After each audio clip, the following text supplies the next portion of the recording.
ಎಲ್ಲರಿಗೂ ನಮಸ್ಕಾರ. ನಾನು ನಿಮ್ಮ ಹರ್ಷಿದೇವಿಕೆ. ಇವತ್ತು ನಾವು ಬೆಳಗಿನ ರೆಡಿಯಾಗಿ ಹೊರಟಿದ್ದು ಬೆಳಕಳ್ಳಲ್ಲಿ ಇರುವ ಅಯ್ಯಪ್ಪ ಸ್ವಾಮಿ ದೇವಾಲಯಕ್ಕೆ. ನಾನು ಪ್ರತಿ ಸಲ ಬೆಂಗಳೂರಿಗೆ ಬಂದಾಗೆಲ್ಲ ಅಯ್ಯಪ್ಪ ಸ್ವಾಮಿ ದೇವಾಲಯಕ್ಕೆ ವಿಸಿಟ್ ಮಾಡ್ತೀನಿ. ಬಟ್ ಈ ಸಲ ಏನಕ್ಕೆ ಬಂದಿದ್ದೀನಿ ಅಂದರೆ ಅಣ್ಣ ಸ್ವಾಮಿಗಳಿಗೆ ಇರುಮುಡಿ ಇರೋದ್ರಿಂದ ಅಯ್ಯಪ್ಪ ಸ್ವಾಮಿ ದೇವಾಲಯಕ್ಕೆ ಬರುವ ಅವಕಾಶವಾಯಿತು. ಬೆಳಗ್ಗೆನೇ ಹೋಗಿರೋದ್ರಿಂದ ದೇವಾಲಯ ಫುಲ್ ಖಾಲಿಯಾಗಿತ್ತು. ಪ್ರತಿ ಸಲಿನೂ ಬೇರೆಯವ್ರಿಗೋಸ್ಕರನೇ ಕೇಳ್ಕೊಂಡಿದ್ದಾಯಿತು. ಈ ಸಲ ಮಾತ್ರ ನನಗೋಸ್ಕರ ಮಾತ್ರ ಕೇಳ್ಕೊಂಡಿದ್ದೀನಿ. ಪುಷ್ಪಾರ್ಚನೆ ಮುಗಿಸ್ಕೊಂಡು ನಾವು ಬಂದಿದ್ದೆ ನಮ್ಮ ಅತ್ತೆ ಮನೆಗೆ. ತಿಂಡಿ ಮಾಡಿಕೊಂಡು ಅಲ್ಲಿಂದ ಹೊರಟ್ವಿ. ತ್ಯಾಗರಾಜನಗರದಲ್ಲಿರುವ ಆಂಜನೇಯ ಸ್ವಾಮಿ ದೇವಾಲಯಕ್ಕೆ ಬಂದ್ವಿ.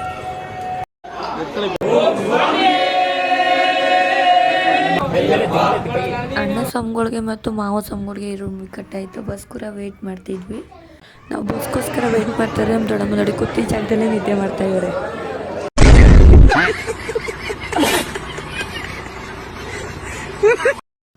ಆಮೇಲೆ ನಾನು ಕಾರ್ ಬುಕ್ ಮಾಡಿ ಮನೆ ಕಡೆ ಹೊರಟ್ವಿ.